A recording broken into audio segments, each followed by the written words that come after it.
Saya selalu merasa bahwa saya ini adalah orang yang dikasih anugerah oleh Tuhan kalau diundang ke pasutri berbicara.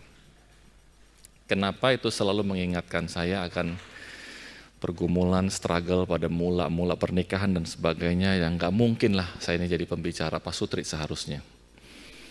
Karena ujung dari pernikahan saya seharusnya nggak seperti ini gitu dalam konteks tertentu ya. Tapi Tuhan kasih kesempatan banyak hal, lalu kemudian Tuhan memberkati pernikahan kami sudah hampir 24 tahun.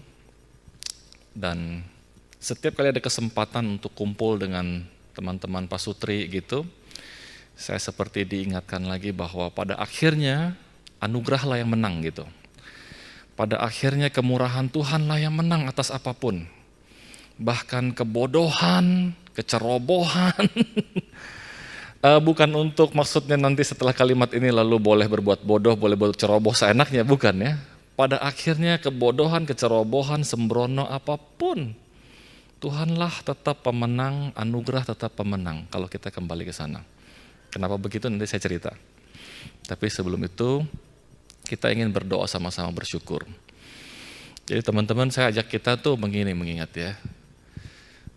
Saya bukan lahir dari keluarga Kristen, nggak tahu teman-teman keluarga Kristen atau bukan, tapi kalaupun keluarga Kristen ya saya nggak percaya orang begitu lahir udah terima Tuhan Yesus dan sebagainya. Meskipun kalau bayi meninggal ya kita punya penghiburan untuk orang tuanya lah ya, dia masuk surga lah kira-kira gitu lebih gampang. Tapi kalau dalam perjalanan kita boleh menjadi anak Tuhan, saya percaya kita ini pernah menjalani hidup yang belum punya Tuhan Yesus, dan seharusnya lah dengan kesadaran kita berakhir terpisah dari Tuhan selama-lamanya. Katakanlah berpisah dari Tuhan selama-lamanya, ada di api neraka dan seterusnya. Lalu dalam perjalanan hidup kita lah kemudian kita tahu bahwa Tuhan memanggil, menebus, mati buat kita dan seterusnya. Sampai di situ aja tuh harusnya sebentar kita berdoa dengan penuh ucapan syukur yang sungguh-sungguh mendalam. Lalu dalam perjalanan kita mengenal Tuhan, ternyata dia punya ilustrasi, gambarannya adalah satu sisi dia bapak, kita anak. Kita sampai pada pembelajaran parenting, punya bapak seperti dia. Tetapi kita berjalan lebih jauh kalau kita terus bertumbuh, maka kita belajar lagi bahwa Tuhan bukan sekedar bapak dan anak, lalu kemudian kita boleh belajar tentang persahabatan. Yesus menjadi sahabat kita. Dan bahkan lebih dalam di dalam keintiman yang Tuhan izinkan kita jadi mengenal dia sebagai mempelai pria kita. Dan luar biasanya di tempat yang lain dia mati untuk anak perempuannya yang lain, anak Tuhan yang lain, dan kita tidak saling mengenal. Saya nggak tahu nanti perjumpaan saudara suami istri apakah dari kecil udah sama-sama tahu, karena pada umumnya enggak. Istri saya juga begitu, di tempat yang lain Yesus mati untuk dia, disalibkan, menebus dia dan sebagainya, menjadi anaknya Tuhan, menjadi bapak bagi anaknya seperti biji mata kesayangannya. Lalu dalam perjalanan kemudian nekatnya bapak ini titip kepada anak yang satu ini dan bersedia menjadi mertuanya saya gitu. Saudara, nanti kita sedikit bicara tentang perspektif Allah sebagai Bapak, tapi sekaligus Bapak mertua ya, dan sebagainya. Bagi saya itu perbuatan yang sangat nekat, mempercayakan anak gadisnya yang seperti itu, satu-satunya yang seperti itu, memang banyak anak gadis lainnya, tapi yang kayak ini kan cuma satu, istri saya ini. Kok berani mempercayakan kepada laki-laki nakal, badung, dan sebagainya pada masa lalunya. Tetapi kemudian Tuhan memberikan anugerah. Nah, kita ingin berdoa, bersyukur bersama bahwa memang sejak mula itu karena anugerah, karena pertolongan Tuhan, maka kita ingin sampai akhir hidup kita itu karena Tuhan. Stronger because of God. Stronger because of grace. Jadi kita yang tadinya stranger dengan Tuhan, kita ini orang asing dengan Tuhan, bahkan musuh, dijadikan anak milik, lalu Tuhan mengambil anaknya yang lain, mempercayakan kepada kita, kalau kita laki-laki yang dipercayakan, kalau kita anak wanita kita dipercayakan, menyatukan kemudian dalam perjalanan Tuhan memimpin dan seterusnya sampai hari ini. Lalu kita punya kesempatan sekarang duduk sama-sama untuk berhenti mensyukuri sebentar pernikahan kita, dan lagi memandang ke depan, dan kemudian kita terus lagi di dalam anugerah, tetapi dalam kerinduan yang besar, apapun yang Tuhan ingin saya lakukan, saya akan lakukan. Karena itu sesuatu yang sangat penting, sangat berharga, sangat mulia, more than anything. The first is relationship with you, my Lord, my Jesus. And the second one is my spouse, pasanganku. Nah, kita semoga sampai di situ. Lalu kita selesai. Pertanyaan praktis, teknis nanti semua dari teman-teman supaya tetap ada hal-hal teknis praktisnya. Tapi saya ingin hal-hal yang mendasar kita ngobrol sedikit di awal, lalu nanti teknisnya. Mari kita berdoa. Ya, hari ini ada supaya Tuhan sendiri yang berbicara kepada kita lagi dan lagi dalam anugerahnya, dalam setiap momen, dalam setiap kesempatan. Nggak mungkinlah hanya mengharapkan 2 jam persekutuan lalu membuat pernikahan kita stronger, nggak mungkin. Tetapi ini juga sangat berharga untuk kita melihat setiap detail dalam every hour, every second in our life, our marriage gitu, dalam pernikahan. Kira-kira gitu ya. Mari kita berdoa bersama-sama. Yang datang dengan pasangannya boleh pegang tangannya, boleh pegang pundaknya. Mari kita berdoa. Tuhan, bersama dengan pasangan kami ingin datang dan bersyukur kepada Tuhan. Siapakah kami Tuhan kalau Tuhan mempercayakan anak-Mu yang lain untuk menyatu dengan kami. Dan Tuhan hari ini kalau Engkau memanggil kami masuk ke dalam persekutuan pasutri, belajar bersama-sama, Tuhan kami bersyukur. Karena Tuhan sangat mengasihi kami, sangat mengasihi pernikahan kami, hubungan kami, anak-anak kami lewat pernikahan kami. Tuhan terima kasih. Dan inilah kami Tuhan ingin menyerahkan diri kami ke dalam tangan-Mu, ingin membiarkan Tuhan yang berkuasa, membiarkan Tuhan yang berbicara penuh di dalam hidup kami saat ini dan terus ke depan. Tuhan sendiri yang memimpin menyertai kami semua. Hamba sendiri sungguh-sungguh menyerahkan diri ke dalam tangan-Mu Tuhan. Tidak mungkinlah ada sesuatu yang bisa hamba sampaikan jikalau bukan Tuhan sendiri yang ingin menyampaikan firman, kebenaran, anugerah, dan kemurahan Tuhan di tengah-tengah kami. Kami ingin menyerahkan diri kami sebagai instrumen, alatnya Tuhan sepenuh-penuhnya, membiarkan Tuhan dengan bebas berbicara kepada setiap kami masing-masing. Lewat sharing, lewat diskusi, lewat belajar firman, lewat pertanyaan, dan lewat apapun. Mari Tuhan yang hadir, Tuhan yang menyatukan kami, Tuhan yang berbicara kepada setiap kami. Terima kasih Bapa. Kami serahkan sepenuhnya seluruh waktu ini ke dalam tangan Tuhan. Biarlah Tuhan yang pimpin, Tuhan menyertai. Dalam nama Tuhan Yesus kami bersyukur, kami berdoa. Amin. Mari kita buka Alkitab sebentar. Kita bersama-sama ingin belajar ya. Coba dari firman Tuhan Filipi pasal kedua.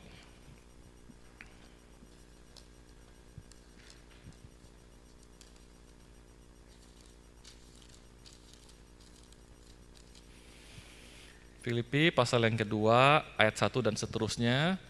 Tapi karena ini konteksnya pasutri dan konteksnya persekutuan, bukan lagi sebuah kebaktian dengerin khotbah gitu. Jadi saya bukan lagi bacain ayat terus saya khotbah gitu. Enggak ya. Tapi ini lebih perjalanan, perenungan, sharing, lalu ya disebut apa ini? Ceramah gitu kira-kira ya. Apa aja lah, pakai istilah apa aja. Kalau sharing nanti kesannya terlalu kok jadi cuma sharing gitu kan ya.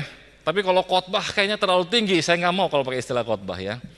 Nah, kalau seminar ceramah kayaknya terlalu kesannya saya lagi menceramahi dan sebagainya. Jadi lebih pilih lah ya antara sharing, betul-betul sharing, berbagi bahwa Tuhan memanggil dan kemudian yang tadi saya bilang saya nggak harusnya bisa begini karena di dalam 5,5 tahun pertama pernikahan kami sangat totally berbeda sekali dengan apa yang kami nikmati 20 tahun terakhir. Dan sebagainya, kira-kira gitu. Jadi sambil baca ayat ini nggak selesai, kita ngobrol sedikit, lalu kemudian kalau ada pertanyaan teknis, langsung aja angkat tangan 1-2 orang, itu akan sangat menolong interaksi kita. Biasanya saya suka kalau persekutuan pasutri itu suka suruh mereka kumpul duduk-duduk lingkaran gitu. Saya senang banget lah pokoknya kalau kayak gitu-gitu dah ya. Udah lama sekali juga kita nggak kumpul-kumpul kayak begini ya. Kalau dulu ya sering-sering begitu ya jadi lebih enak. Kalau sekarang janganlah. Baru juga onsite. Nanti suruh duduk-duduk lagi lingkaran ini aja udah mepet-mepet lumayan dah ya. Tapi semoga Tuhan menolong kita semua dah ya. Oke, nah jadi kira-kira gitu, membayangkannya kita duduk melingkar, lalu kita sharing, lalu kemudian ada pertanyaan, langsung nanya, di tengah-tengah itu menggelitik, jadi nggak usah tunggu sampai habis. Bahwa nanti pertanyaannya berhubungan dengan materi saya, ya saya akan sampaikan, ini nanti akan saya jawab. Kalau nggak ada hubungannya, saya kasih masukan dulu dengan jawaban-jawabannya, dan seterusnya. Oke, kira-kira begitu ya, jadi formatnya adalah lebih santai, lebih rileks, bahkan saya lihat Yohanes dari tadi, kan benar ya Yohanes ya. Waktu saya di Korem, ya dia masih remaja ya, sekarang udah married, punya anak. Dalam anugerah ya. Oke, kira-kira gitu ya, jadi formatnya kita sama-sama belajar. Sungguh-sungguh ini bukan kalimat, hamba Tuhan, basa-basi, enggak. Sungguh-sungguh sama-sama belajar. Kenapa begitu nanti saya jelasin sedikit juga itu. Filipi pasal kedua ya, ayat 1. Saya baca untuk kita sama-sama. Ini adalah tulisan Rasul Paulus kepada jemaat di Filipi, konteksnya tentu adalah surat Rasul kepada jemaat yang dia rintis. Konteksnya pasti begitu. Tetapi ternyata di dalamnya, waktu kita renungkan, kita bisa jadikan itu juga bahan untuk perenungan kita dalam pernikahan. Misalnya, kita baca bersama-sama begini, pasal 2 ayat 1. Jadi, karena dalam Kristus ada nasihat, ada penghiburan kasih, ada persekutuan roh, ada kasih mesra dan belas kasihan. Karena itu, sempurnakanlah sukacitaku dengan ini. Hendaklah kamu sehati sepikir, dalam satu kasih, satu jiwa, satu tujuan, dengan tidak mencari kepentingan sendiri atau puji-pujian yang sia-sia. Sebaliknya hendaklah dengan rendah hati yang seorang menganggap yang lain lebih utama daripada dirinya sendiri. Dan janganlah tiap-tiap orang hanya memperhatikan kepentingan sendiri, tetapi kepentingan orang lain juga. Nah, 4 ayat pertama ini kan kalau kita baca-baca, ini sesuatu yang gak terlalu aneh kalau kita masukkan dalam konteks pernikahan. Dari mana idenya? Idenya adalah karena saya juga belajar dari penulis-penulis buku. Nah, hari ini saya bawa penulis buku yang sama tapi ada 4 buku, 3 terutama nanti yang saya sharing sedikit. Jadi saudara, kalau pertanyaan untuk kita dulu sama-sama sebelum saya masuk dalam sharing lagi sedikit, apa bedanya pernikahan Kristen, 2 anak Tuhan, dengan yang bukan 2 anak Tuhan? Entah 1 anak Tuhan, 1 bukan, entah yang dua-duanya bukan anak Tuhan. Ya, apa bedanya? Pernikahan 2 anak Tuhan dengan yang 1 anak Tuhan, 1 bukan. Bedanya di mana? Lalu apa bedanya juga pernikahan 2 anak Tuhan dengan yang bukan anak Tuhan? Nah, kita punya Pak Sutri, kita ingin bahasnya betul-betul di dalam konteks ya dua-duanya anak Tuhan. Kalaulah di antara kita, ini rekam masuk YouTube misalnya. Nah, oke, kalaulah di antara nanti pendengar ada yang salah satu bukan anak Tuhan atau dua-dua bukan anak Tuhan, tetap aja dengar sampai habis dulu ya, nanti coba belajar dari apa yang kita bisa pelajari. Tapi konteksnya pembicaraan kita hari ini memang lebih ingin stronger sampai ending, karena melihat fenomena yang sekarang terjadi di luaran, kok banyak usia pernikahan yang udah semakin tua, yang dulunya harusnya makin kuat, sekarang malah bercerai. Dulu paling ditakutkan pernikahan 5 tahun pertama. Sekarang di atas 20-an tahun, dia malah bercerai loh, kira-kira begitu. Nah, kita ingin belajar itu sama-sama, supaya pernikahan kita sebagai satu kesatuan secara pribadi, maupun pernikahan kita bersama sebagai satu komunitas gereja, jangan sampai kita ada yang perlu berduka, karena melihat saudara-saudara kita sendiri kemudian memutuskan bercerai. Tentu saja kita udah mendengar pasangan-pasangan Kristen yang bercerai di luar sana. Udahlah, kita dengarlah dari tokoh-tokoh dan orang biasa sekalipun. Tapi paling tidak, janganlah sampai terjadi kita sekarang, as a person, sepasang, yang lagi dengerin ini, tiba-tiba 5 tahun lagi kita cerai loh, aduh ampun dah. Enggak dah, jangan sampai terjadi dah. Atau bukan kita, tetapi lingkungan komunitas kita. Nah, itu menyedihkan sekali. Menyedihkan sekali. Jadi waktu saya diminta bawakan tema ini, saya sungguh-sungguh bergumul, berdoa, Tuhan tolong kalau Tuhan mau pakai, biarlah pembicaranya dimulai dari yang paling mendasar. Dua anak Tuhan. Ya, dua-duanya anak Tuhan. Yang paling sederhana, kalau dua-dua sekarang bukan anak Tuhan, ya saya dorong untuk terima Tuhan Yesus. Kan jadi dua-duanya jadi anak Tuhan. Nah, kalau satu anak Tuhan, satu bukan, yang bukan anak Tuhan ya terimalah Tuhan Yesus. Supaya jadi anak Tuhan. Jadi setelah itu pembicaraan kita bisa nyambung sama-sama. Oke? Nah oke, sekarang ada yang mau kasih masukan. Ini ngetes loh, sekalian ngetes the water. Seberapa hidupnya persekutuan ini, seberapa kakunya. Karena itu akan membentuk saya punya gaya lain. Seberapa terbukanya, seberapa ini kayak tadi kamu cerita kan. Cerita, kan orang merespons. Itu pasti akan menentukan apa yang terjadi berikutnya gitu. Nah saya juga sama lagi tes the water. Seberapa ini kemudian akan menghidupkan atau saya harus terus berbicara, wah ini kayaknya Pak Sutrinya agak kaku-kaku, orangnya agak dingin-dingin dan sebagainya. Kira-kira begitu ya. Kalau takut salah, aduh udahlah hari gini masih takut salah mah, abaikan dulu lah sejenak ya. Biasanya juga nggak salah juga lah, cuma beda-beda pendapat aja. Oke? Tapi kalau tidak mau berpartisipasi kok kayaknya sayang bener. Karena saya melihat beberapa mungkin adik-adik saya secara usia atau mungkin ada yang lebih senior dari saya ya bisa jadi juga. Tapi secara rata-rata kok kayak adik-adik saya, jadi saya senang juga. Ya udah ajak ngobrol aja kalau kayak gini kan, lumayan lah kira-kira gitu ya. Oke, nah jadi apa bedanya pernikahan dua anak Tuhan sekarang bersama-sama dua anak Tuhan dengan yang bukan? What is the difference? Ayo come on lah. Saya berhenti sejenak supaya dapat kesempatan. Nyeletuk aja, nggak usah angkat tangan, nyeletuk aja jadi kedengaran suara dong. Tuh saya udah nggak lihat loh padahal. Jangan gitu dong, ayo dong, saya berusaha mencarikan suasana nih, lagi usaha. Apa bedanya ya? Atau nggak ada beda? Gini lah, pertanyaan lebih gampang lah kalau gitu. Ada beda nggak pernikahan dua anak Tuhan dengan yang bukan anak Tuhan dua-duanya atau satu anak Tuhan satu bukan? Ada bedanya atau enggak? Lumayan kan, keluar suara ya, ada ya? Oke ada, nah bedanya di mana? Apa? Diberkati Tuhan, oke, yang lain? Values-nya, oke, apalagi? Tuhan sebagai pokoknya, sip. Nah kan gini udah enak nih, udah mulai masuk terus nih, terus apa lagi? Cara memandang masalahnya nanti berbeda, oke, ada lagi? Lumayan lah ya, partisipasi awalnya ya. Minimal udah ada partisipasinya. Tapi kan jawabannya nggak ada yang salah kan? Iya dong, masa ada yang nggak setuju? Saya aja setuju semuanya. Cuman kita ingin bersama-sama menggalinya lewat firman Tuhan atau lewat tulisan-tulisan ini. Saudara, mari kita melihat sebentar di dalam Alkitab.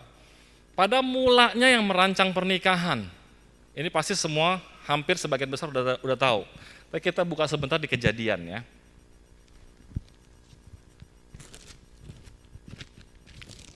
Mari kita lihat di Kejadian pasal kedua. Kejadian 2 ayat 18. Yuk. Kita baca sama-sama ya, Kejadian 2 ayat 18.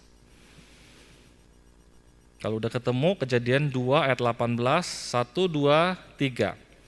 Tuhan Allah berfirman, tidak baik kalau manusia itu seorang diri saja, aku akan menjadikan penolong baginya yang sepadan dengan dia. Jadi inisiatif pernikahan anak Tuhan mulainya dari Tuhan.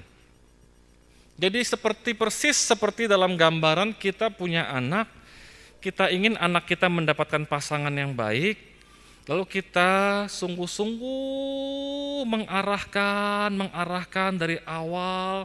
Kalau nanti kamu cari pasangan tuh yang kayak gini, yang kayak gini, yang kayak gini.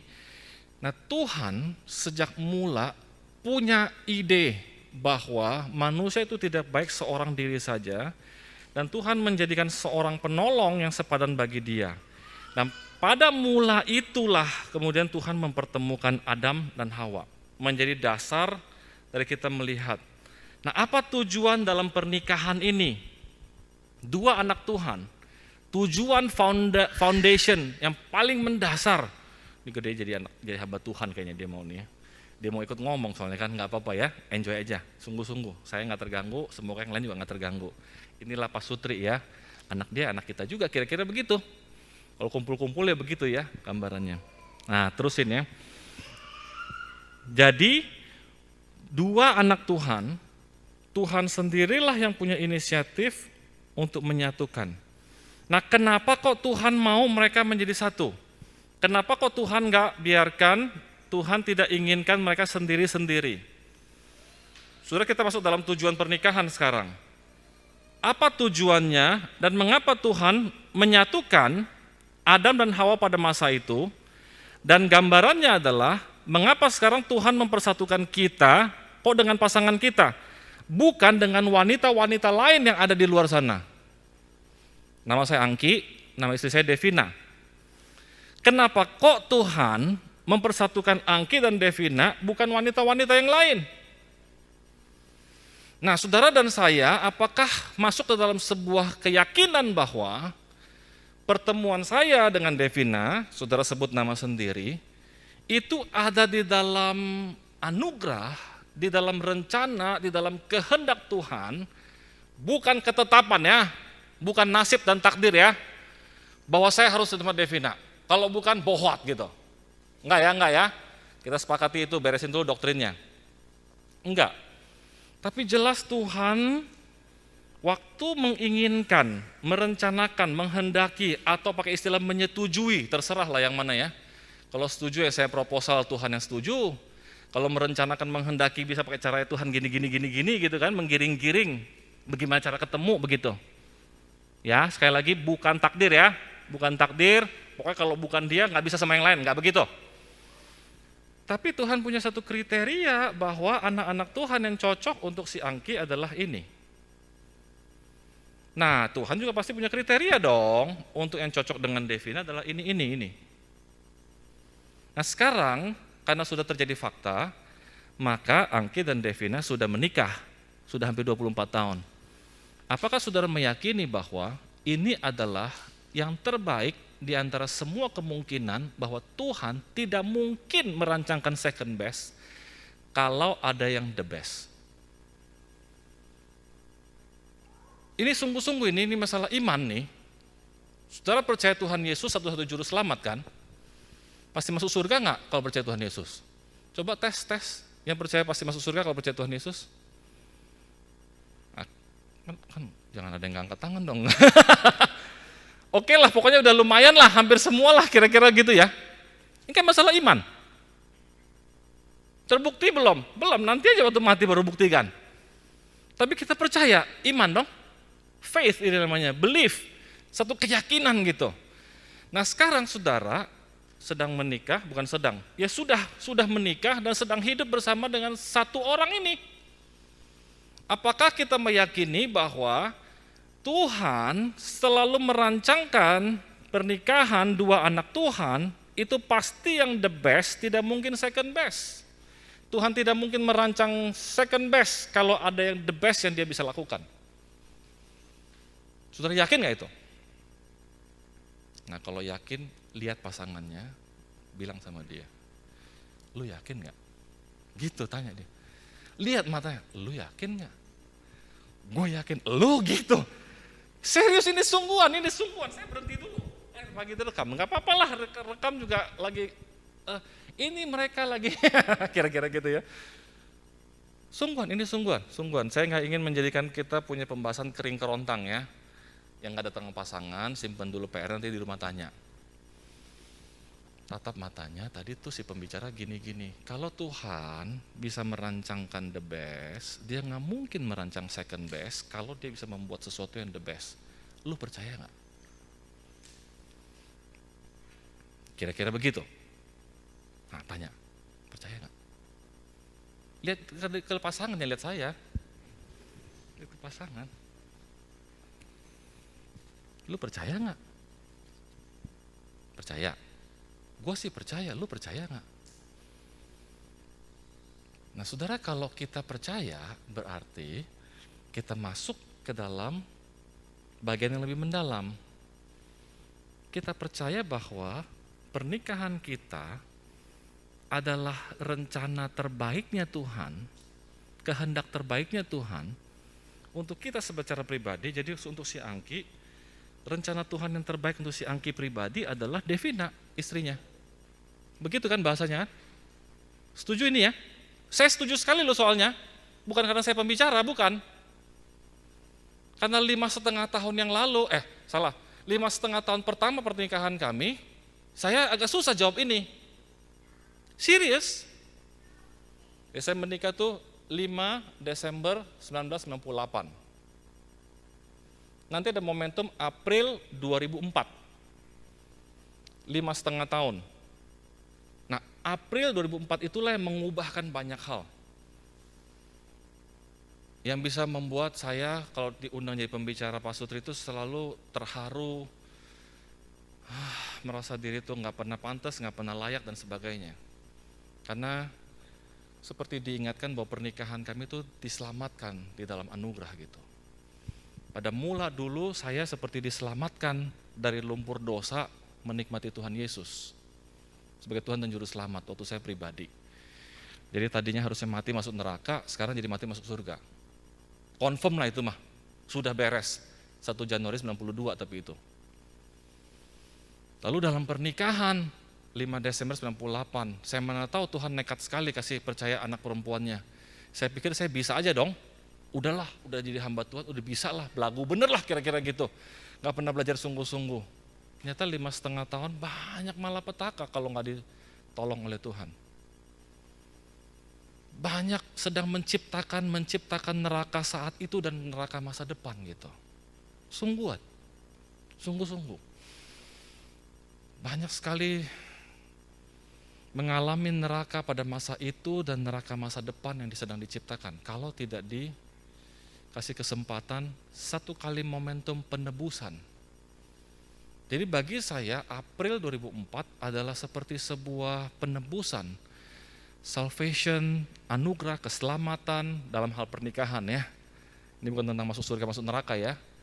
Tapi seperti sebuah anugerah yang Tuhan berikan, menjalani sebuah proses counseling bersama, dan Tuhan menolong sedemikian semua potensi kemungkinan hidup di neraka diubahkan sedemikian rupa sampai betul-betul menikmati surga dan menjadikan datanglah kerajaanmu di bumi seperti di surga dan betul-betul menikmati surga dalam pernikahan yang gak pernah bisa terjadi kalau bukan Tuhan intervensi. Sungguh-sungguh. Mau denger detailnya nanti belakangan saya ceritain apa itu. Kalau sekarang yang nggak bisa lah direkam, nggak boleh. Terlalu banyak harus diceritakan, tapi nggak sampai selingkuh ya, nggak sampai saya punya wanita lain, dia punya pria lain, nggak punya, ya nggak sampai gitu jatuhnya, nggak sampai gitu jatuhnya ya. Tapi terlalu banyak cerita tentang kalau Tuhan nggak tolong, nggak ada hari ini, nggak mungkin. Jadi April 2004 seperti bagi saya 1 Januari 92 waktu saya terima Tuhan Yesus sebagai Juru Selamat, sebuah lahir baru, perjalanan panjang, maka pernikahan kami seperti sebuah kelahiran baru, April 2004, lalu kemudian sekarang sudah 18 tahun berjalan. Nah doa saya, waktu saya diundang yang tema ini, kalau di tengah-tengah kita, ada yang barangkali sedang merasa pernikahan kita itu kayak udah kayak ampun-ampunan gitu. Ya nggak sampai neraka lah, separoh-separohnya neraka, kira-kira gitu, 3/4 misalnya ya. Sudah saya sungguh-sungguh ingin menawarkan bahwa ini adalah hari seperti kita ikut kebaktian KKR, kebangunan rohani. Lalu saudara dikasih penjelasan bahwa Tuhan Yesus mati untuk dosa-dosamu. Engkau tidak harus terus hidup di dalam dosamu. Bahwa kalau bersama Yesus, Yesus yang akan menanggung dosamu di kayu salib. Engkau tidak harus terus membawa dosa itu seumur hidupmu. Engkau tidak harus menanggung dosa dan kesalahan itu. Bahwa Yesus menebus engkau, dia mati bagimu, disalibkan bagimu, supaya engkau bisa hidup bersamanya dan menikmati surga. Maukah engkau? Kira-kira gitu. Kalau khotbah KKR pribadi itu gitu. Nah, saudara berkata, iya Tuhan, saya mau. Saudara menerima Yesus dan jadi anak Tuhan. Maka kalau hari ini pernikahan saudara sedang bergumul dengan banyak pergumulan, dengan banyak masalah, dan rasanya seperti orang lagi setengah mati, saudara, ini adalah hari anugerah jadinya. Seperti mendengar sebuah panggilan dari Tuhan, sebuah khotbah tentang Yesus mati untuk orang berdosa. Yesus termasuk mati di kayu salib untuk menyelamatkan pernikahanmu. Kenapa? Karena memang dialah yang merancang pernikahan itu. Sama seperti kita pada mulanya dicipta segambar dan serupa dengan Allah, lalu gambar itu rusak, dan Tuhan tidak membiarkan gambar itu rusak, tapi Tuhan kirimkan Yesus untuk memulihkan gambar itu. Saudara, izinkan itu menjadi sebuah perenungan dalam bahwa kalau kita masuk dalam pernikahan yang seharusnya sesuai gambar dan rupa yang Tuhan inginkan, dan sekarang gambar pernikahan itu rusak, Tuhan itu nggak akan biarkan. Dan Tuhan kirim Yesus Sang Juru Selamat untuk menebus supaya gambar itu boleh dilahirbarukan. Ini bukan perbaikan, renovasi. Bukan, ini harus sesuatu yang dilahirbarukan. Kita percaya bukan moralitas kan, yang mengubah hidup manusia kan, bukan perilaku kan, tetapi harus kelahiran baru kan. Nah sama, saudara mesti percaya ini sebagai bagian dari panggilan iman hari ini adalah anugerah itu. Yesus mau menjadi juru selamat dalam pernikahan dan dia bisa mengerjakannya. Kenapa? Karena dia yang merancang. Dan dia tidak mungkin merancang yang second best kalau ada the best. Nah, pada mulanya yang merancang pernikahan kita adalah dia. Segambar dan serupa dengan Allah dong. Seperti dia waktu ciptakan manusia kan? Setuju? Sekarang gambar dan manusia itu rusak. Apakah Tuhan biarkan? Tidak. Tuhan kirim juru selamat, betul kan? Nah, Tuhan kirim juru selamat, inkarnasi, supaya kita bisa ditebus. Nah, sama. Tuhan juga kirim juru selamat, inkarnasi untuk menebus pernikahan kita. Nah, bagi saudara yang sedang bergumul tentang hal itu, tentu saya nggak bisa ajak bercanda untuk lihat-lihatan. Enggak. Tadi waktu saudara lihat-lihatan, saya bisa test the water. Yang lihat-lihatan ngomong dulu, yakin nggak itu lumayan hubungannya biasanya baik-baik aja tuh. Bahkan lumayan baik lah kira-kira gitu. Tapi kalau yang udah nggak bisa lihat-lihatan, itu agak ngeri-ngeri dikit ya. Nah, ini nggak bisa bercanda, tapi kalau saudara sedang mengalami itu, atau saudara datang sendirian, atau saudara mendengarkan ini sendirian, oh, ini persis seperti berita keselamatan, bahwa kamu tidak harus terus hidup seperti itu sampai mati masuk neraka, enggak loh. Enggak harus loh. Kamu enggak harus teruskan pernikahan ini sampai habis-habisan, betul-betul sampai bercerai, sampai rusak loh, enggak loh. Ada momentum keselamatan. Ada momentum lahir baru. Nah, kalau bagimu dan bagi siapapun kita, kalau ini adalah pertama kali mendengar, Pak Sutri kok khotbah kayak begini gitu, ceramahnya renungan kayak gini, nah saya men-challenge itu. Sisanya setelah ini kita udah enrichment. Tapi ini adalah untuk mereka yang pada kondisi yang mungkin sedang merasa udah mulai frustasi, udah mulai kayaknya udahlah gitu. Entah bagaimana Tuhan bawa kita hadir loh gitu. Nah, ini nggak kebetulan ya. Atau lewat YouTube ini sampai ke tangan kamu, sekarang kamu dengar. Nggak kebetulan. Tuhan mencintaimu seperti waktu Tuhan ciptakan pribadi, sama seperti itu Tuhan mencintai pernikahanmu. Dan dia akan menebus. Oke? Dan langkah pertama kan cuma satu. Waktu kita mau terima Tuhan Yesus cuma apa? Percaya doang kan? Bener dong, iman kan cuma percaya aja. Percaya dan berserah. Ya, saya percaya Tuhan Yesus sebagai juru selamat, selesai. Sama, langkah pertama gitu. Saya percaya, saya berserah, taat, beres. Sudah ya?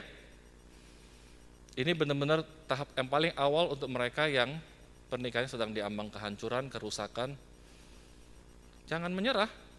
Enggak. Oke.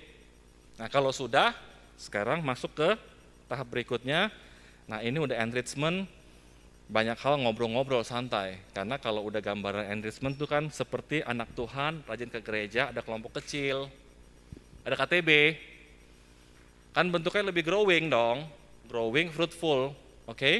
Nah saya berharap masih banyak yang bisa ikutin growing and fruitful. Kalaupun masih bergumul sama yang tadi ya sudahlah, dengerin ini dulu gitu ya, oke? Tapi kalau yang punya problem nggak bisa mulai dari sini, harus mulai dari yang tadi. Tapi kalau sudah oke, sekarang kita mau masuk ke area growing and fruitful. Supaya masa depan bukan kita jalani dengan ketakutan. Waduh, gua kalau nanti mati masuk neraka nih, mati masuk neraka nih. Enggak, sama seperti kita di dalam Kristus sudah dijamin keselamatan. Satu kali menerima Tuhan untuk selamanya kan. Nah kalau kita yakini pernikahan kita di dalam Tuhan, ya satu kali kita yakini, satu kali untuk selamanya Tuhan yang menjaga, bukan kekuatan kita. Jadi proses growing kita dalam pernikahan, proses fruitful kita juga karena Tuhan. Tapi sama seperti kita bicara tentang kelompok kecil, belajar firman dan bertumbuh, sama seperti itulah area kita sekarang. Oke? Masuk ya? Sekarang kita mau lihat yang tadi.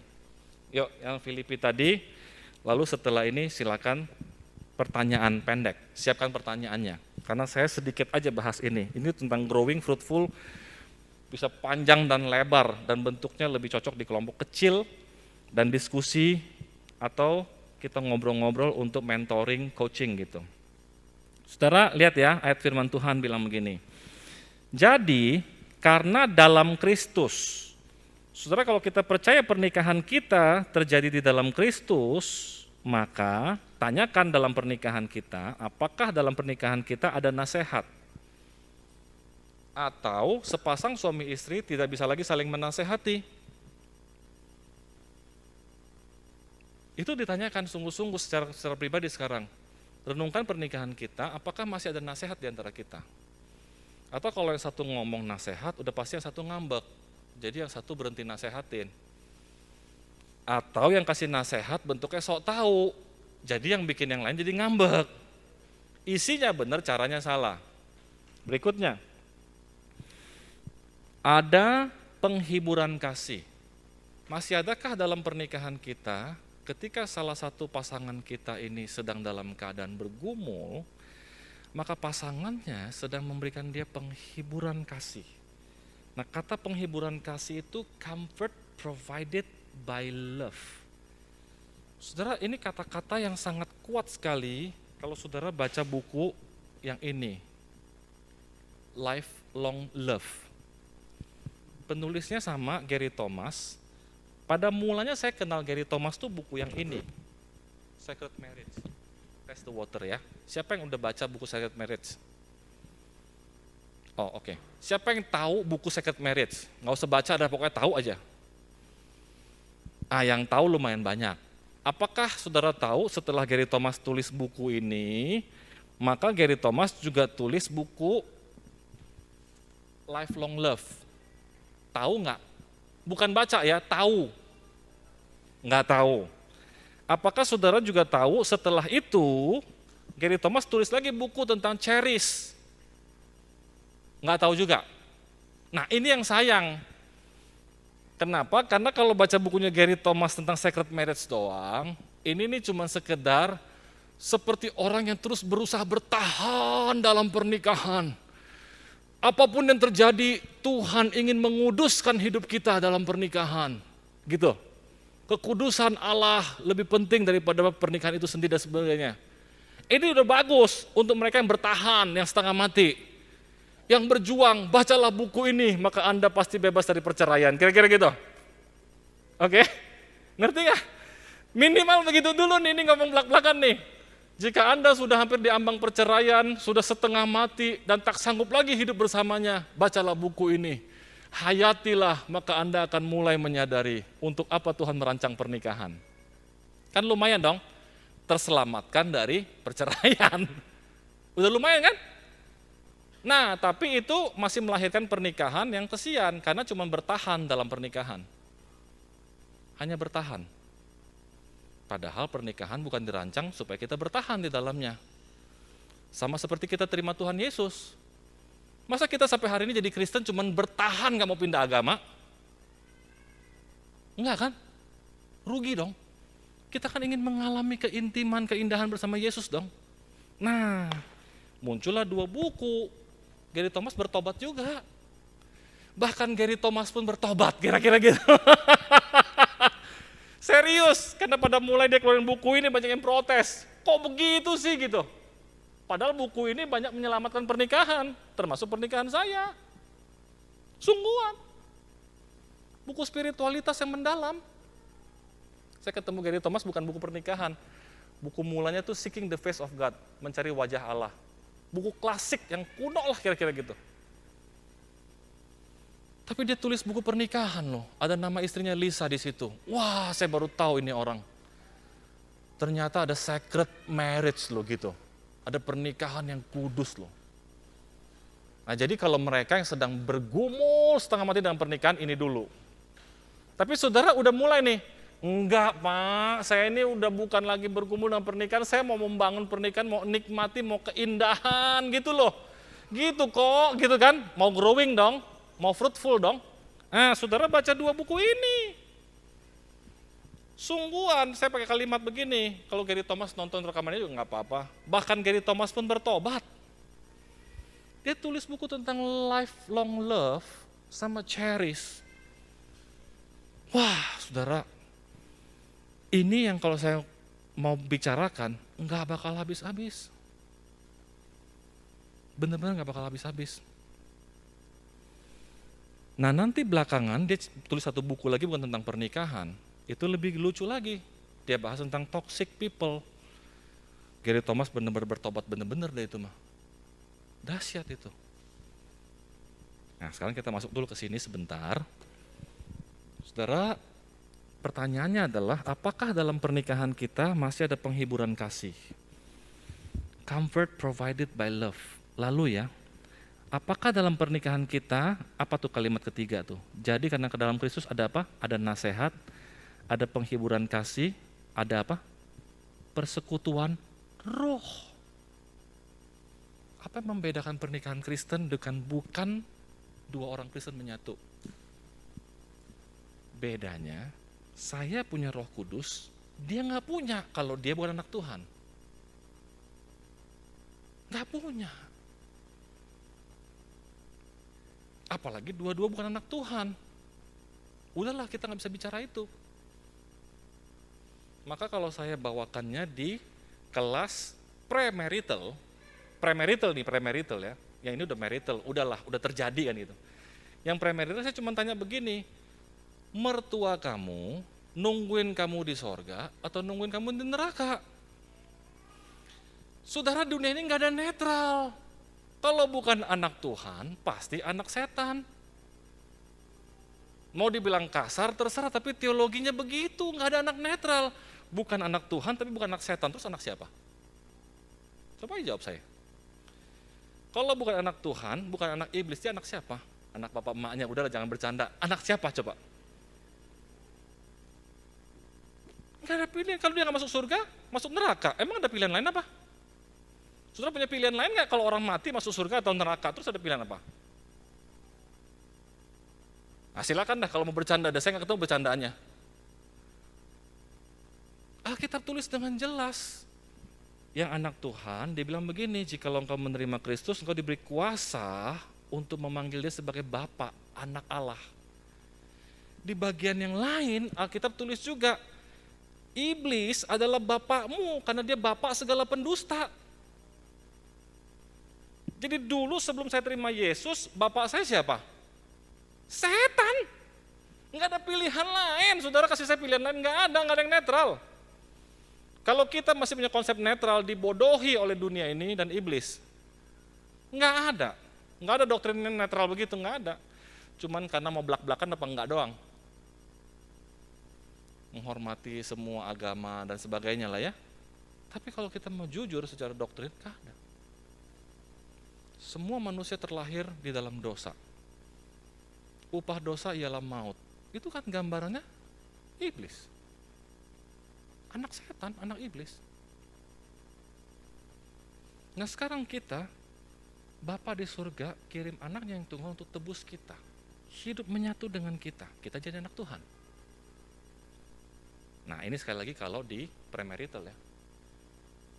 Masakan kamu berani menikah sama anak yang nanti mertua kamu adalah iblis? Gitu cara saya untuk mendorong mereka kalau menikah sesama anak Tuhan. Setelah panjang lebar diskusi lah ya, ada juga diskusi panjang lebar kenapa anak Tuhan menikah dengan anak Tuhan. Nanti pertanyaan teknisnya tuh kalau agamanya ini boleh, bukan tentang itu loh, tentang anak Tuhan nih.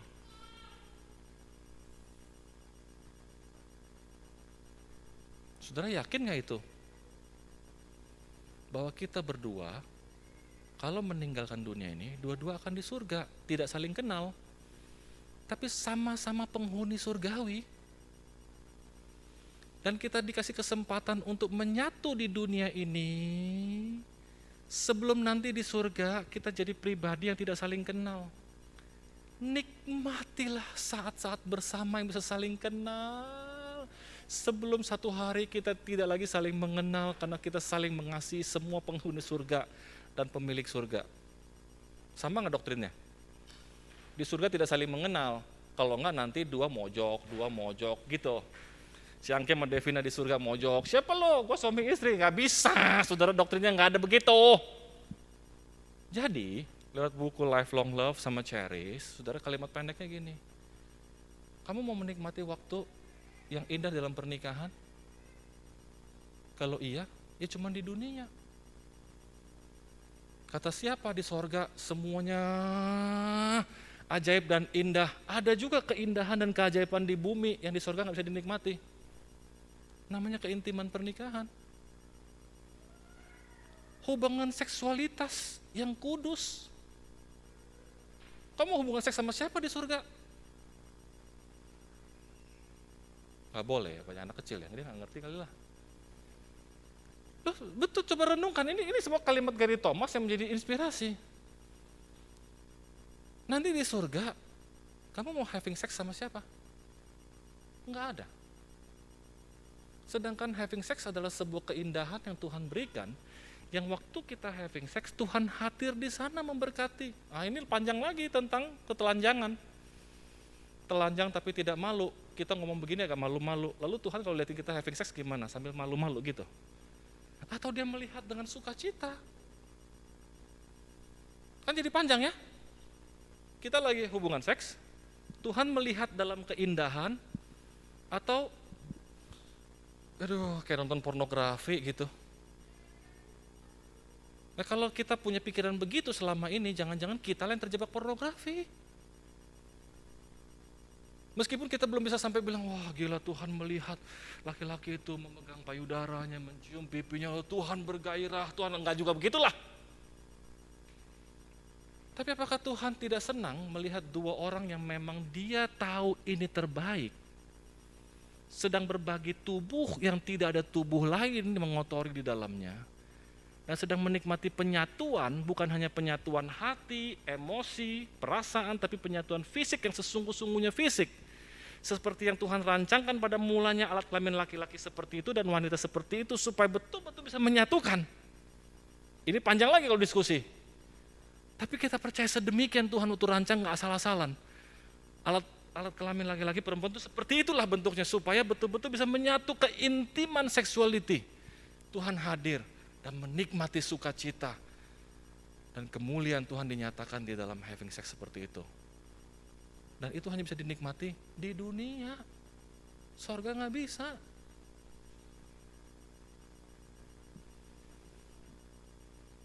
Itulah artinya, jadilah kehendakmu di bumi seperti di surga. Karena ada hal-hal yang kita hanya bisa dinikmati di dunia ini seperti di surga, dan di surga tidak bisa dinikmati lagi seperti itu.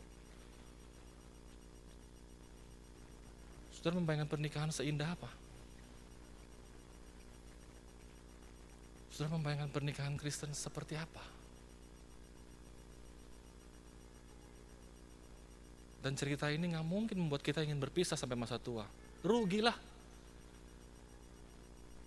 Kita bukan lagi dijaga-jagain supaya Jangan nyontek ya, jangan nyontek ya. Enggak begitu kalau sekolah anak tuh. Anak Tuhan yang benar adalah ada dosen, tidak ada dosen. Ada guru, tidak ada guru yang menjaga, saya tetap tidak nyontek. Kan begitu. Kita jangan cerai ya, jangan cerai ya. Enggak begitu. Keindahan pernikahan ini membuat saya nggak mungkin mau berpisah dengan pasangan saya. Rugi. Karena terlalu banyak keindahan dan keintiman, memori yang saya nikmati dengan kekasih masa muda saya yang tidak mungkin saya bisa ulang dengan siapapun. Gadis yang mau secantik apapun, seseksi apapun, bukan itu keindahan pernikahan soalnya. Keindahannya adalah waktu melewati masa-masa saya dioperasi pipi, dia menemani saya. Waktu anak kami buang-buang air yang udah mau mati umur 7 bulan, kami berdualah yang sedang menghayatinya, bagaimana berdoa dan menangis untuk kemungkinan dia meninggal. Terlalu banyak memori dan keindahan yang membuat saya tidak mungkin bisa berbagi dengan wanita lain lagi. Nggak mungkin dong. Jadi tema ini bukan untuk jangan cerai ya, jangan cerai ya. Enggak, saya nggak percaya gitu.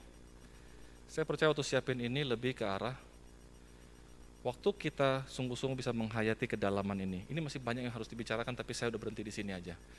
Saya berharap ini mendorong saudara yang sungguh-sungguh ingin growing, fruitful, cari bukunya Gary Thomas, Lifelong Love, Cherish. Udah waktunya baca itu. Yang masih kepengen cerai-cerai juga, baca Secret Marriage. Supaya nggak jadi bercerai. Kira-kira gitu, oke? Lalu, saudara menghayati, menikmati keindahan pernikahan.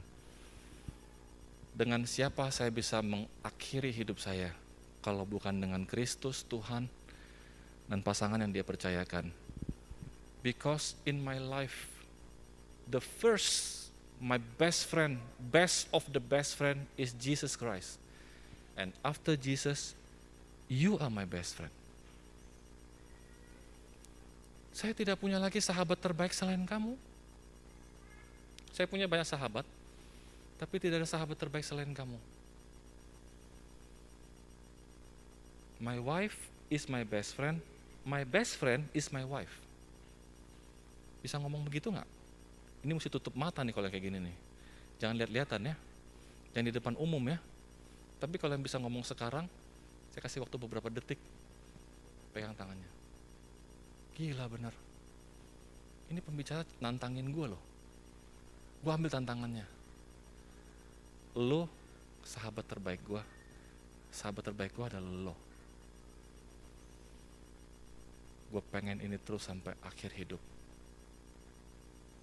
Kalau takut dia jawab begini, hah? Gue enggak. Nah, kalau lo takut begitu jangan ngomong. Nanti lo gengsi kan? Tapi kalau lo yakin juga, jadikanlah sacred moment anytime. Kalau nggak bisa hari ini, cari waktu anniversary. Kalau yakin itu, kalau nggak tuliskan, really in my life. Setelah saya hayati, saya renungkan beberapa tahun pernikahan ya, saya rasa ya, saya nggak punya sahabat terbaik selain kamu loh. Saya punya sahabat banyak, tapi kamulah sahabat terbaik saya.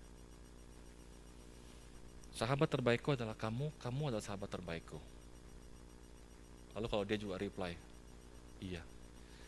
Sahabat terbaikku adalah kamu juga sahabat terbaikku. Kita janji lagi yuk, supaya sampai akhir hidup kita, tetap kamu adalah sahabat terbaikku dan aku sahabat terbaikmu. Yuk, nah kenapa enggak? Masa cuma janji nikah 1 kali di situ? Ini kan janji persahabatan ya, nggak bercanda. Tapi kenapa enggak? Mencintai 1 kali untuk selamanya. Terima Yesus 1 kali untuk selamanya. Iya dong? Terima Yesus 1 kali selamanya. Tapi jatuh cinta kepada Yesus kan berulang-ulang. Karena pengalaman hidup dengan Tuhan. Bersyukur kepada Tuhan masa cuma 1 kali. Pada waktu saya terima Yesus saya bersyukur. Setelah itu saya nggak pernah bersyukur lagi. Masa begitu? Enggak lah. Waktu saya mencintai pasangan saya 1 kali untuk menikah. Setelah itu saya penuh dengan ucapan terima kasih.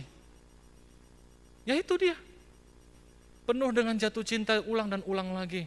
Terpesona lagi, terharu lagi, dan seterusnya. Dan waktu juga lah yang memisahkan kita setelah ini. Ada pertanyaan? Serius, ada pertanyaan nggak? Supaya praktis dikit. Serius, saya kepengen berbagi kalau ada hal-hal praktis. Cuma saya nggak mau menghabiskan waktu tadi mulainya dengan hal-hal praktis duluan. Hal praktis nanti kembangin sendiri. Tapi kalau ada pertanyaan praktis, mari kita bantu sedikit-sedikit. Kalau bisa, kalau nggak bisa saya bantu doain doang. Ada nggak pertanyaan pendek gratis? Ih, ada dia. Oh iyalah, dari tadi gua nggak kenalin lu pakai masker, buset. Dia buka masker baru saya ngeh. Oke. Ada pertanyaan pendek? Nggak ada. Serius nih. Jangan mengawang-awang, nanti semua mengawang-awang lagi. Ini kan kalau dengar orang yang nggak terlalu nangkep ini mengawang-awang semua ini gitu. Serius. Nggak ada.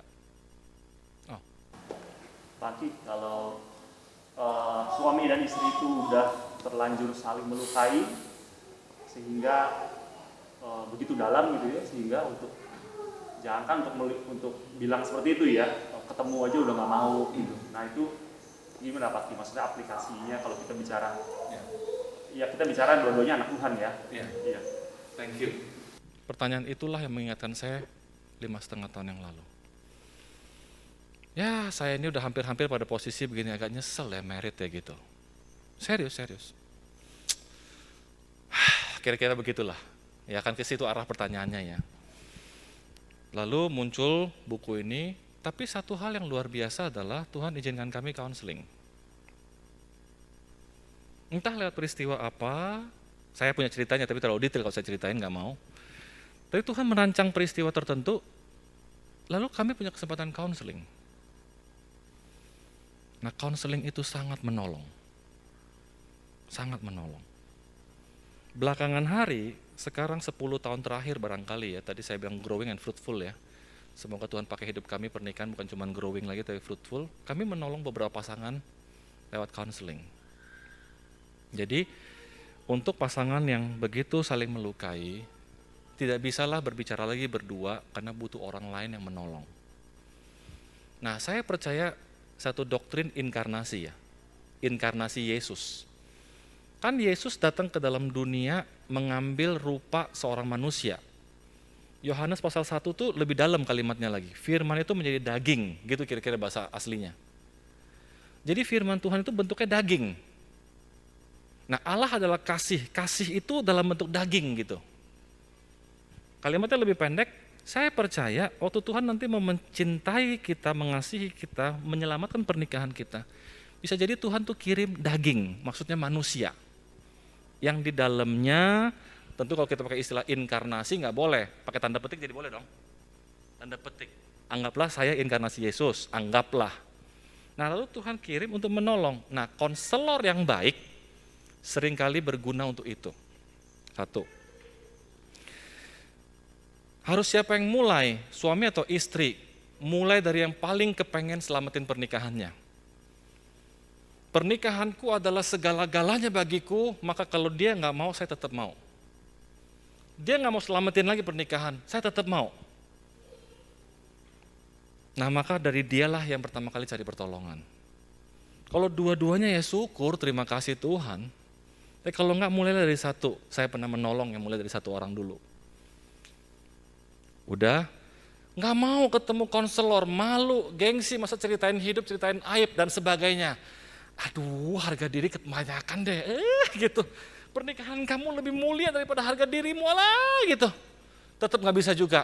Alamak, gimana ini ya? Ya udahlah, beli buku Sacred Marriage baca dulu lah. Ngerti gak bercandanya? Abis kan malu, sok bener ini orang gitu, mau cari pertolongan ini masih harga diri, malu gitu. Ya udah lalu diam-diam cari pertolongan.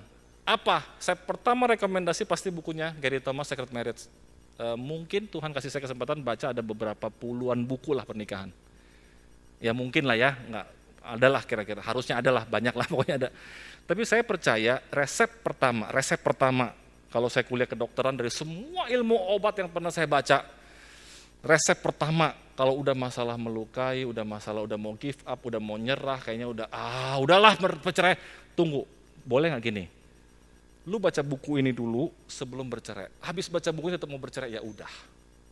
Masa begitu? Ya tapi kira-kira gitu loh challenging-nya. Tapi waktu baca buku ini kalau tetap masih mau bercerai, lu ketemu gua dulu, gua jelasin buku ini. Jangan-jangan lu salah baca. Kira-kira begitu bercandanya. Dapat ya poinnya ya. Jadi dua anak Tuhan dapat dulu kedalaman apa makna pernikahan.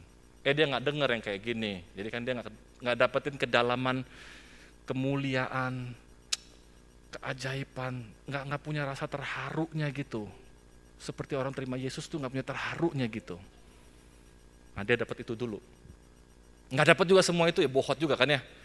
Ya udah kasih dia buku Sacred Marriage, lu baca ya, nanti kita bahas ya bro gitu. Lu kalau udah mau cerai lu pokoknya mesti bahas sama gue dulu, sebelum lu bahas nggak boleh cerai aja pokoknya gitu. Kira-kira gitu. Ya, kira-kira begitu jawaban praktisnya ya. Ini jawaban satu, tapi apakah menolong untuk kita semua yang lain, menolong orang lain? Kan bukan kita yang lagi mau cerai, kita lagi nanya untuk nolongin orang lain yang lagi mau cerai ya.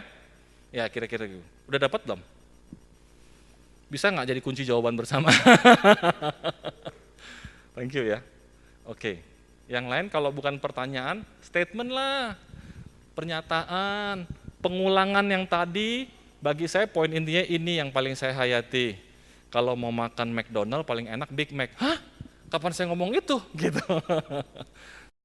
Berarti nggak nyimak kan gitu. Tapi kalau ngomong sesuatu yang ada hubungannya berarti nyimak. Boleh nggak menghibur saya kah, namanya apakah, terserah lah. Kalau nggak pertanyaan.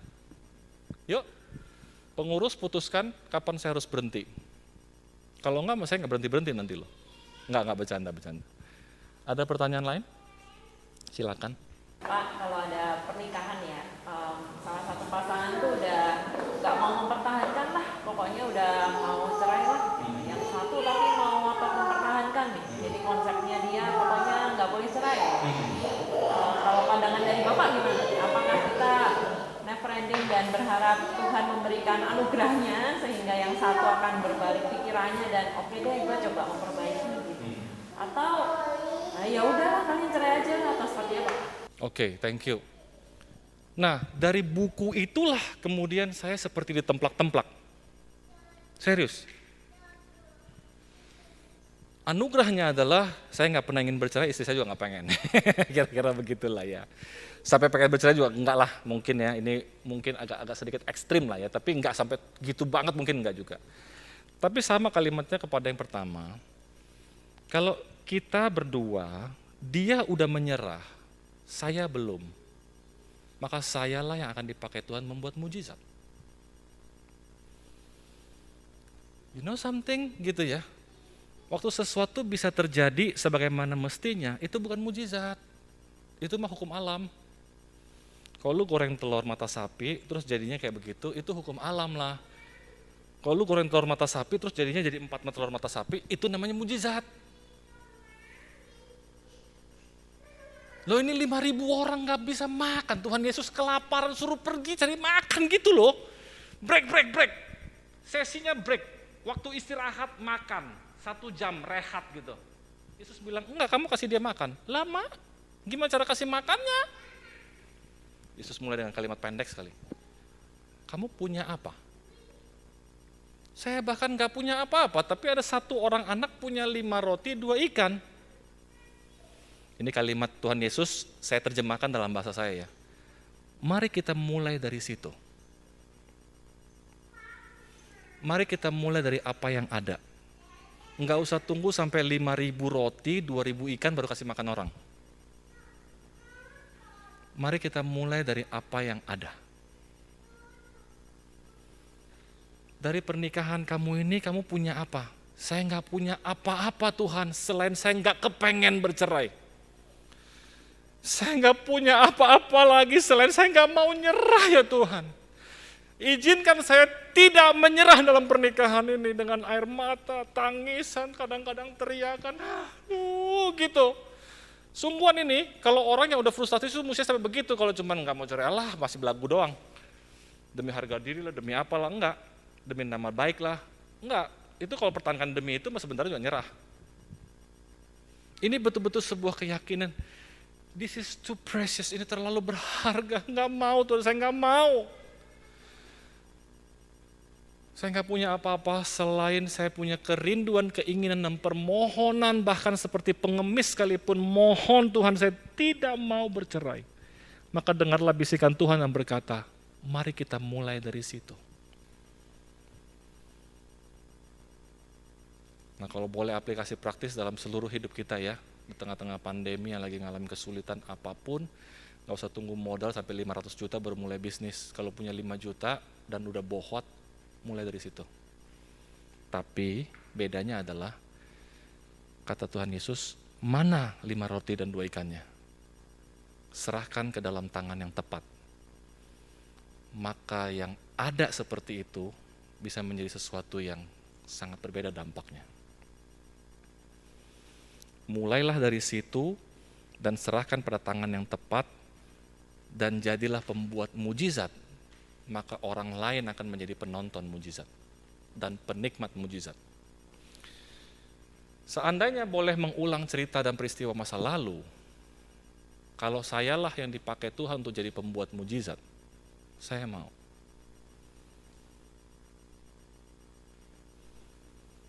Saya mau. Meskipun pengharapannya terlalu kecil dan tidak ada pengharapan apapun. Tapi hari ini saya mendengar, mulailah dari situ. Dan saya mau. Dan setiap orang yang memulainya itulah yang pembuat mujizat justru. Yang menyerah itu hanya akan jadi penonton mujizat ataupun penikmat mujizat. Syukur-syukur Tuhan pakai dia menjadi partisipan untuk mengadakan mujizat.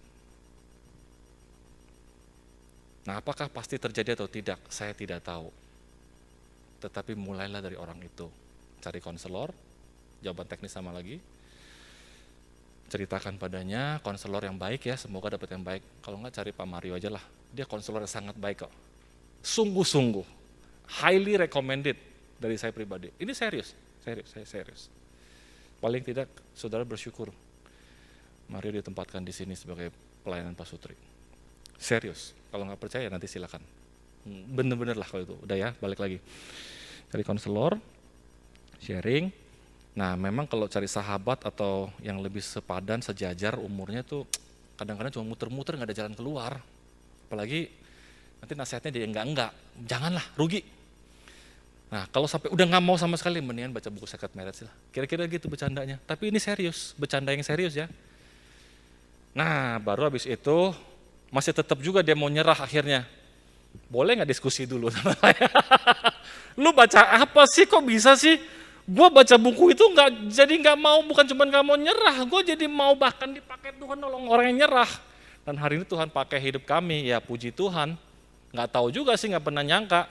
Pokoknya dulu cuma cita-citanya satu, mau menyelamatkan pernikahan dan menikmati pernikahan. Hanya ingin jadi suami yang baik, jadi ayah yang baik. Udah itu doang. Siapa sangka ya Tuhan pakai hidup kita ya, setelah growing kan kita jadi anak Tuhan yang baik, mau jadi anak Tuhan yang bertumbuh. Setelah growing Tuhan pakai kita jadi pelayan yang baik, hamba Tuhan, melayani. Nggak pernah nyangka juga bahwa mulainya cuma ingin jadi suami yang baik, jadi ayah yang baik, sekarang bisa menolong pernikahan orang, punya adik-adik ya, melihat mereka sampai menikah dan sebagainya lah, kira-kira gitu. Ya kira-kira gitu ya. Nah kalau orang itu udah setengah mati, kita juga ngomongin udah setengah mati, gue kenalin lu sama penginjil Mario, lu mau gitu kira-kira. Itu salah satu jalan yang baik, karena saya juga pernah dapat reference begitu. Jadi adik rohani saya setengah mati nanganin kasus dia. Kok lu aja kok langsung? Iya. Lu latihan? Nggak mau kok, ini nggak sanggup. Ya udah, kira-kira gitu.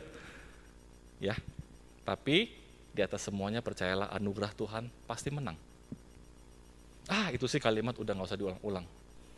Pada akhirnya anugerahlah yang menang. Sebodoh apapun, sesembrono apapun, sesalah apapun. Jangan pernah ada orang yang sangat sombong sampai merasa dirinya begitu kotor, begitu jahat, begitu hina sampai bisa merusak rencana Tuhan di masa depan. Nggak usah sok, udah dosa aja sok lu gitu. Gak usah. Sejahat apapun hidup lu, Tuhan masih bisa ubah hidup lu. Kalau anugerah diizinkan beroperasi. Contohnya Rasul Paulus. Pada akhirnya anugerah yang menang. Sungguhan. Mau kesalahan kita kayak, kesalahan pasangan kita kayak. Oke? Masih adakah waktu? Atau sudah tidak ada pengurus kasih kode-kode? Gini-gini kode-kode. Ada pertanyaan lain, statement lain, penutup yang lain? Masih banyak lah pokoknya ya. Kalau mau bahas nggak bakal habis lah pokoknya. Iyalah, saya baca buku-buku puluhan dan sebagainya. Ini juga memilih-memilih, nggak tahu, udah semoga dalam anugerah Tuhan deh ya, pilihannya tepat ya. Ada lagi?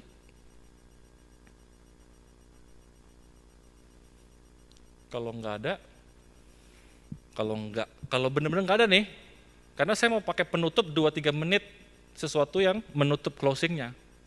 Udah ya, bener ya, nggak ada ya? Iya udah, kalau nggak ada ya udah ya. Saya masih bawa satu buku ini yang baru, jadi belum pernah saya buka karena memang saya sediakan beberapa buku, tapi pasti ada sobek sedikit. Nah, kalau ada yang mau, saya kasih aja. Kalau jadi rebutan, ya entah gimana caranya lah nanti diatur. Seriusan, ini yang devotion, lebih tipis, lebih murah jadinya. Ngasih aja perhitungan ya, kira-kira gitu ya. Siapa tahu habis baca ini pengen baca yang lain. Ya. Jadi kalau enggak pun rasa buku ini bisa jadi blessing buat yang lain, silakan. Serius, saya udah bawa 1. Mau 2 pun saya nggak punya. Karena ini semua buku bekas saya, di dalam banyak tulisan, nggak boleh baca. Banyak rahasia saya di dalam buku saya. Coretannya terlalu banyak. Saudara, saya mau menutup dengan cerita pendek, gambaran dari kekristenan secara pernikahan dan sebagainya. Saudara, lucu ya, cerita tentang anak Tuhan ya. Orang terima Tuhan Yesus, Yang satu kita bisa lihat dia makin hari, makin tahun, dia makin intimate sama Tuhan, makin dekat, makin pelayanan. Betul kan? Tapi kan ternyata kita ketemu ada orang terima Yesus, sungguh-sungguh jangan bilang dia nggak terima Yesus loh. Nggak terima Yesus masuk neraka bener loh. Masuk sorga nih, di gereja mah banyak nih, masuk sorga punya. Tapi dia dalam hidupnya entah bagaimana, hidupnya suam-suam kuku, sama Tuhan kayaknya kok jadi, ya kayaknya kok gitu-gitu aja gitu ya, hambar gitu loh. Bener kan? Orang Kristen banyak yang begitu. Jangan bilang dia nggak terima Tuhan ya, jahat loh itu. Tetap orang terima Tuhan Yesus bisa begitu. Nah saudara kalau belajar teologi, saudara akan mengerti itu, memang terjadi kok. Yang satu intimate, satu enggak gitu. Nanti masuk surga sama-sama. Kalau tujuannya cuma setelah mati masuk surga, itulah kerugian orang Kristen belajar tentang terima Yesus. Enggak dong. Justru menikmati surga sebelum mati. Nah ini bagaimana ceritanya panjang dan lebar. Nggak usah dijelasin, tapi sekarang saya mau tutupnya begini. Mengapa ini bisa terjadi? Ada orang Kristen pada mulai terima Yesus, terus kok hambar. Lama-lama hambar kering, kayak legalis. Ke gereja pulang 10-20 tahun, lihat kelakuan dia makin acak-acakan. Tapi kita bilang dia nggak terima Tuhan, kayaknya dia anak Tuhan ya. Kalau kita bilang dia bukan anak Tuhan, kok kayaknya kita jahat bener. Tapi faktanya ada yang kayak gini, ada lumayan banyak loh di gereja. Bener dong? Ketawa, ada ya orang-orang gereja kayak gitu ya? Ada lah ya, tapi bukan kita lah ya. Kita kan yang ini ya. Yang terima Yesus, terus sejak awal semangat, tapi ada kendor-kendor dikit, tapi terus semangat lagi, terus gini, terus sampai sekarang kita masih bisa bercerita banyak tentang Tuhan Yesus. Apa bedanya? Saudara bisa panjang lebar jelasinnya, nanti sesi baru lagi karena saya ingin tutup cuma dalam 2-3 menit adalah salah satu bedanya kan begini. Orang itu nggak tahu apa yang terjadi, tapi orang yang begini nih ya, yang bisa terima Tuhan, terus makin hari makin intimate sama Tuhan, kan dia punya saat teduh harian ya, baca Alkitab sehari-hari, nggak cuma ke gereja seminggu sekali kan, saat teduh lah, baca Alkitab, dia merenungkan, dia tulis, kira-kira gitulah ya, oke kan ya, setuju dong, kira-kira gitu dong dia nulis, terus dia ikut kelompok kecil, dia punya teman-teman diskusi, dia belajar firman Tuhan sama-sama, dia bingung dia tanya, dia punya pendapat, dia dipertajam, dia bikin salah ditegur, betul kan? Ada kelompok kecil. Nah terus udah gitu, dia diajak pelayanan, supaya dia ingat hidup dia bukan ditebus untuk dirinya sendiri, tapi untuk memberkati orang lain. Nah dia terlibat pelayanan. Nah ada satu lagi yang hebat, entah bagaimana dalam hidup sehari-hari, dia kayak bisa melibatkan Tuhan. Dia kerja di kantor ada masalah, dia lihat kayak Tuhan tuh menolong, cerita tadi. Anak sakit, apa. Tapi ada kalimat-kalimat bahwa Tuhanlah yang menolong. Nggak semua orang Kristen cerita kayak gitu. Apalagi yang bukan Kristen. Tapi kita anak Tuhan lucu. Kita itu selain saat teduh, punya kelompok kecil, terlibat pelayanan, Kita tuh melibatkan Tuhan dalam keseharian, kita bisa bercerita, tadinya saya tuh kerja begini, Tuhan menolong, Tuhan menolong. Jadi hidup kita dengan Tuhan itu bukan satu kali, lalu kemudian sisanya legalis. Hambar, karena nggak ada hubungan, akhirnya jadi orang asing. Nah orang Kristen kayak gitu, begitu ditanya lagi, Natalan tiap tahun udah lagi nggak tersentuh hatinya, Paskah lewat aja tuh. Yang ini masih tersentuh, masih terharu. Bukankah pernikahan seharusnya seperti ini? Ada keintiman harian, ada kelompok bersama-sama orang-orang yang sangat sayang dengan pernikahan. Pasang punya teman 2 pasang, 3 pasang, ngobrol, makan, cerita, saling menjaga. Terus mulai pelayanan. Nah lalu hebatnya melibatkan Tuhan dalam cerita, dalam kisah hidup. Pernikahan kita tuh ada kisahnya. Aku melibatkan kamu, kamu melibatkan aku. Kan gambarnya kayak Allah Tritunggal jadi. Bapa, Anak, dan Roh Kudus. Allah, suami dan istri. Satu kisah yang tak terpisahkan. Nah itu tema sendiri lagi kalau mau lebih dalam. Tapi apa yang membuat kita stronger? Bukan kita takut bercerai. Bukan. Semua ini terlalu nikmat. Ini penutup ya. Untuk menutup tema yang ini nih. Semua ini terlalu nikmat. Untuk tidak mungkin saya akan menjadikan dia orang asing dalam hidup saya. Rugi. Bagaimana mungkin kita mau jadikan dia orang asing? Rugi. Nggak mungkin. Kalau perjalanan hidup iman dengan Yesus sejati, nggak mungkin dong sampai akhir kita akan mengkhianati Yesus. Mau ditembak mati juga tetap nggak mau. Betul dong, itu kan yang benar ya. Nggak akan mau saya terpisah dari Yesus, karena Yesus nggak mungkin memisahkan diri dari saya. Karena saya tahu dia tidak mungkin memisahkan diri dari saya nggak akan memisahkan diri dari dia. Nah pasangan, kalau tidak ada yang lain, mulailah dari suami yang mengatakan statement kepada istri. Istriku, apapun yang terjadi, kamu harus tahu, saya tidak akan pernah meninggalkan kamu.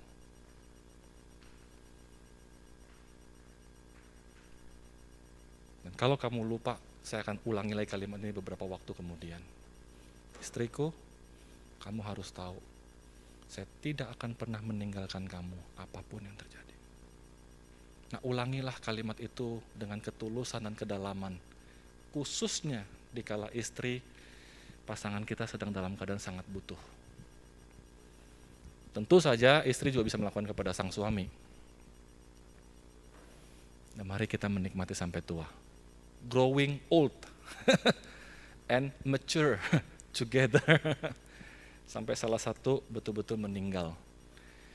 Yang satu menguburkan yang satu, dan satu tersisa sampai akhir dengan Tuhan, lalu dikuburkan oleh sahabat-sahabatnya. Dan kita ketemu di surga. Oke?